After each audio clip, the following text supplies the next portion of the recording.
one may dutifully swallow a calcium tablet each morning, a ritual performed with the quiet hope of ensuring a strong, resilient future. There is a deep-seated belief that this white mineral is the primary architect of a sturdy skeleton, a bulwark against the fragility that can accompany passing years. This belief is not wrong. It is simply incomplete. That morning stiffness, the subtle fear of a misstep on the stairs, isn't just in one's head. But a forgotten vitamin, not more calcium, could be the key to ensuring that mineral fortifies the bones and nowhere else. The story of calcium is a paradox. For decades, the message has been clear and simple.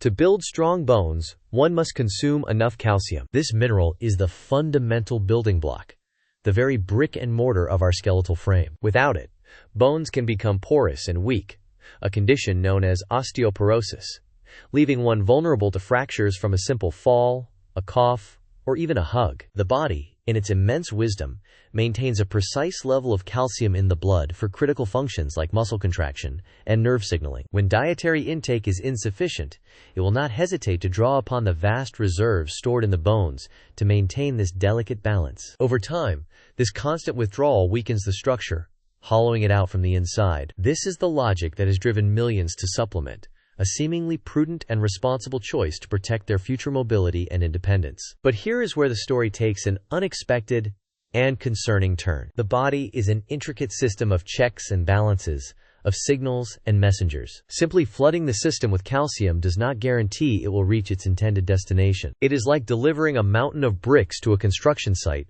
with no masons to put them in place. The bricks just pile up. In the body, these mismanaged bricks of calcium do not simply get flushed away.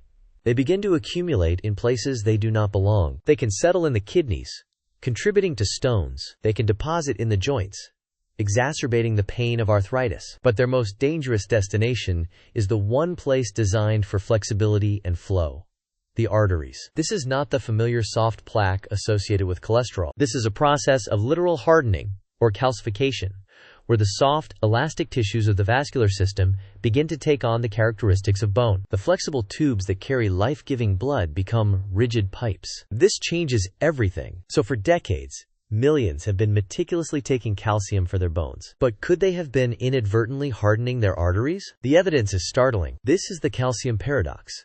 The very element trusted to prevent fractures in one part of the body may be contributing to a dangerous loss of flexibility in another. The solution, however, is not to abandon calcium. The solution is to hire the mason, to employ the traffic cop who tells every molecule of calcium exactly where to go. That traffic cop has a name: vitamin K2. It is a nutrient so critical to this process, yet so misunderstood, that its absence from the public health conversation is nothing short of astonishing. Many may be familiar with vitamin K1, found in leafy green vegetables like kale and spinach, which is famous for its role in blood clotting. Vitamin K2 is a different molecule with a profoundly different job. It does not primarily concern itself with clotting. Its domain is the management of calcium. It performs this monumental task by activating specific proteins that lie dormant in the body, waiting for its signal. The first of these is a protein called osteocalcin. When activated by vitamin K2, osteocalcin's job is to bind with calcium circulating in the blood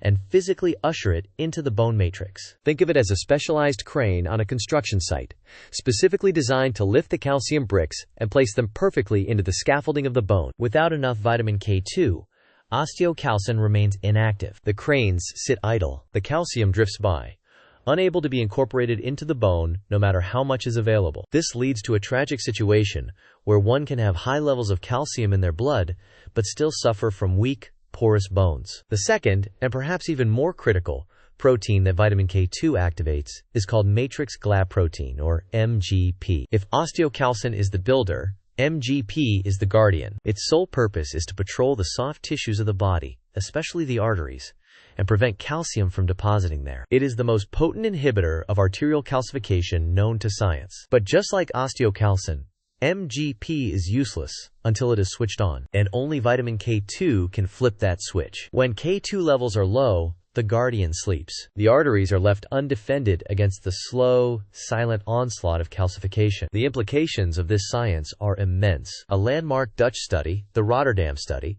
published in the year 2004, followed over 4,800 men and women for a full decade. The researchers found that the participants with the highest intake of vitamin K2 were 57% less likely to die from heart disease than those with the lowest intake. They also had significantly less calcium buildup in their aorta, the body's main artery. The link was direct and powerful. But if this vitamin is so critical, why has almost no one heard of it? And more importantly, why is nearly everyone deficient? The answer lies in the profound changes to the modern food supply over the last 75 years. Vitamin K2 is not made by plants. It is made by bacteria during fermentation, and it is also found in the meat, eggs, and dairy of animals that have consumed K1-rich grasses. Historically, human diets contained ample vitamin K2. One of the richest sources in the world is a traditional Japanese food called natto, a fermented soybean dish. Other potent sources include certain aged cheeses like Gouda and Brie, goose liver pâté, and the egg yolks and butter from pasture-raised chickens and cows. Notice a pattern? These are all foods rich in fats, and they come from traditional methods of farming and food preparation. The modern diet, in many ways, has been engineered to eliminate this nutrient. The shift to grain-fed livestock is a primary culprit. When a cow is fed corn and soy in a feedlot instead of grazing on green grass, its ability to convert vitamin K1 into vitamin K2 plummets. The resulting meat and dairy are nutritionally inferior, lacking this essential fat-soluble vitamin. Furthermore, the low-fat craze that dominated nutritional advice for the latter half of the 20th century convinced millions to shun foods like butter,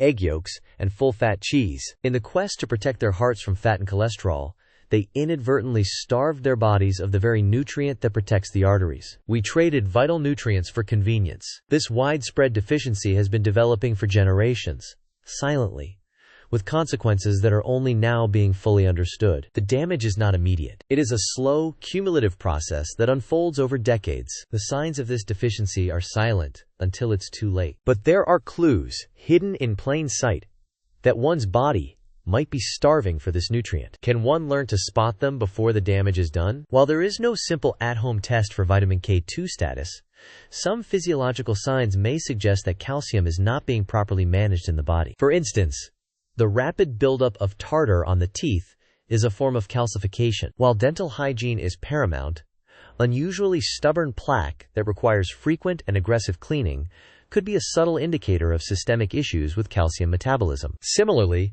the presence of bone spurs, which are tiny outgrowths of bone that can form along the edges of joints, indicates that calcium is being deposited where it shouldn't be. These are often associated with the mechanical stress of osteoarthritis, but they also represent a failure of the body to keep calcium exclusively within the bone matrix. Of course, these are not definitive diagnoses, but rather pieces of a larger puzzle, subtle whispers from the body that something is amiss in its mineral management system. The most definitive evidence often comes from a medical scan called a coronary artery calcium, or CAC, score, which directly measures the amount of hardened plaque in the heart's arteries. To fix this, one must understand that vitamin K2 does not work alone. It has a critical partner, another fat-soluble vitamin that has received far more attention in recent years: vitamin D3. Many people now supplement with vitamin D, especially during winter months, for its benefits in immunity and mood. Its primary role in this context, however, is to dramatically increase the absorption of calcium from one's diet. Think of the body as a large, exclusive building. Vitamin D3 is the master doorman. Its job is to open the main entrance, the intestinal wall, and allow the calcium to enter the lobby, which is the bloodstream. Without enough vitamin D, most of the calcium one consumes simply passes through, unabsorbed. This is why vitamin D is so important for bone health. But its job ends there. The doorman does not tell the guests where to go once they are inside. That is the job of the elevator operator. As we've established, vitamin K2 is that elevator operator, escorting the calcium guests to the penthouse suite, the bones, and ensuring they do not wander into restricted areas like the arterial walls or the building's plumbing system. Herein lies a potential danger for the well-intentioned health seeker. Taking high doses of vitamin D3 without ensuring adequate vitamin K2 intake can be a recipe for disaster. It is like hiring a very efficient doorman who lets a massive crowd into the lobby, but with no elevator operator on duty. The result is chaos. The lobby becomes dangerously overcrowded. By increasing calcium absorption with vitamin D, One is also increasing the potential for that calcium to be deposited in the arteries if K2 is not present to manage it. This powerful synergy is everything, but it leads to a critical question. What is the correct form of vitamin K2, and how much is enough? Getting this wrong can render the effort useless. When one begins to explore the world of vitamin K2 supplementation, they will quickly encounter two primary forms: menaquinone 4, or MK4, and menaquinone 7, or MK7. They are not interchangeable, and understanding their differences is vital. MK4 is the form of K2 that is synthesized in the bodies of animals and is found in foods like butter and egg yolks. In supplement form, it has a very short half-life in the body, meaning it is processed and cleared out in just a few hours. To maintain stable levels in the blood, one would need to take it multiple times throughout the day, which can be impractical. MK7, on the other hand, is the form produced by bacterial fermentation, most famously in natto. It has a much longer half-life, remaining active in the body for over 72 hours. This means a single, once-daily dose can provide a steady and consistent supply of this critical nutrient, making it a far more convenient and, for many researchers, effective option. The science supporting MK7 for both bone and cardiovascular health is robust. The dosages used in most studies range from about 100 to 360 micrograms per day, spelled microgram-s.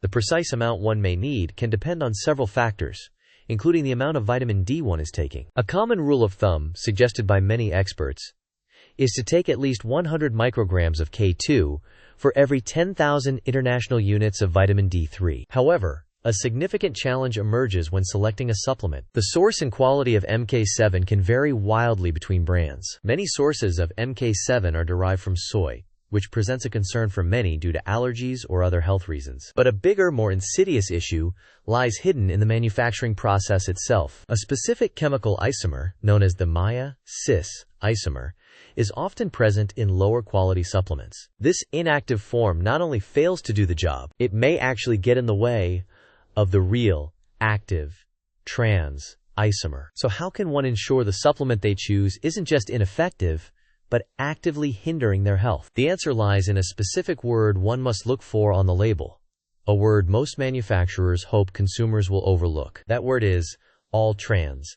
The trans isomer is the biologically active form, the one that can actually grab onto calcium and tell it where to go. The cis form is a contorted, useless mirror image. By ensuring your supplement is all trans, you guarantee you're getting 100% active K2. But here is where our story takes a dark and unexpected turn. What if I told you that even with the perfect, all trans MK7 and the ideal amount of vitamin D, your body might still be paving its arteries with stone? How is this possible? Because we have overlooked the master mineral, the silent partner in this trio that, without it, the entire system collapses. That mineral is magnesium. If vitamin D is the doorman and K2 is the elevator operator, then magnesium is the electrical power to the entire building. It's the master switch. Every single step we have discussed is magnesium dependent. Think about it. The enzymes needed to convert the vitamin D you consume into its active, usable form in the body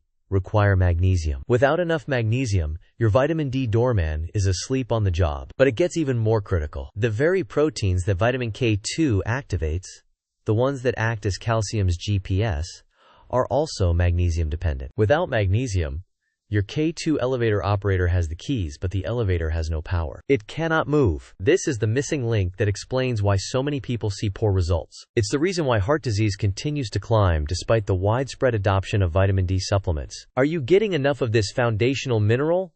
Or is it the saboteur hiding in plain sight? The terrifying reality is that our modern world has declared war on magnesium, and one of its chief weapons is something you probably consume every single day. What if your healthy habits are actually stripping it from your body? It's not just about what you drink. It's also about what you don't eat. Modern industrial farming has systematically stripped this life-giving mineral from our soil, and therefore, from our food. You could be eating a perfectly healthy diet filled with fruits and vegetables and still be profoundly deficient. So how does this invisible deficiency manifest? It's not always obvious. It doesn't show up as a glaring warning light on your dashboard. Instead, it appears as a collection of seemingly unrelated nagging symptoms that millions mistake for the normal process of aging. The muscle cramps at night, the persistent anxiety that hums in the background of your day, the heart palpitations that come out of nowhere, the fatigue that no amount of sleep can seem to fix. These are not separate issues. They are distress signals from a body starved of its master mineral. They are the cracks appearing in the foundation. Now, the logical step would be to simply add a magnesium supplement. But here,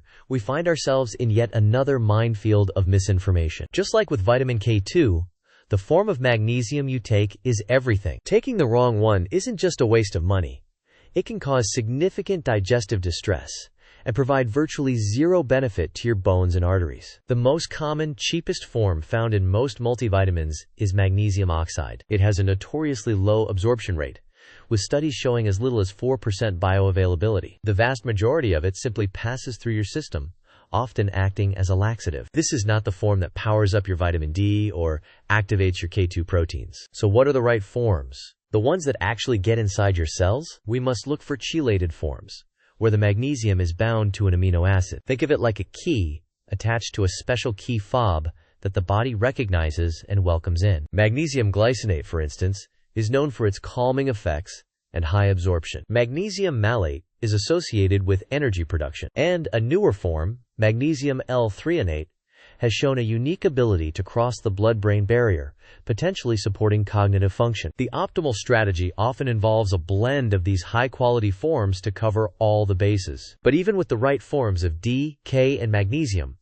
there is one final, devastating oversight that can bring the entire system crashing down, a fundamental force of nature that we have tragically ignored. What if the very water you drink is working against you? We're talking about fluoride. For decades, it's been added to public water supplies under the banner of dental health. But what we weren't told is that fluoride has an aggressive, almost magnetic attraction to magnesium. It's a chemical bond stealer. When you drink unfiltered tap water, the fluoride you consume seeks out and binds with the precious magnesium in your body, rendering it biologically useless. It takes your master mineral offline. The power to the building is cut, not because of a deficiency, but because of a hijacker. Every glass of unfiltered water can be another nail in the coffin, actively robbing you of the very mineral needed to protect your heart and bones. The solution, thankfully, is straightforward. Filtration. Not just any pitcher filter, but systems designed to specifically remove fluoride, like reverse osmosis or activated alumina filters. It's the final step to ensuring the entryway to your building is clear of saboteurs. So let's bring it all together. The complete blueprint for cardiovascular and skeletal health. The system that protects you from the inside out. It's not one thing. It's a symphony of 4 critical players working in perfect harmony. Vitamin D3, the doorman, lets calcium into the body. Vitamin K2, as MK7, is the elevator operator, telling calcium exactly where to go. Magnesium is the electrical power for the entire operation, activating both the doorman and the elevator. And pure, filtered water is the clean, unobstructed environment that allows them all to work. This is what true health feels like. It's not about chasing symptoms or living in a state of constant low-grade fatigue, anxiety, and pain. It's about understanding the fundamental, interconnected systems within your body and giving them exactly what they need to thrive. You now have the knowledge that evades most people, and even many doctors. The question is, what will you do with it? This is the kind of deep, actionable truth we are committed to uncovering in every single video. We don't believe in band-aids. We believe in blueprints. If you are ready to move beyond the headlines and build a foundation of unshakable health, then click that subscribe button. Don't just watch videos. Join a community that is taking back control. Subscribe to Better_Health, and let's start building.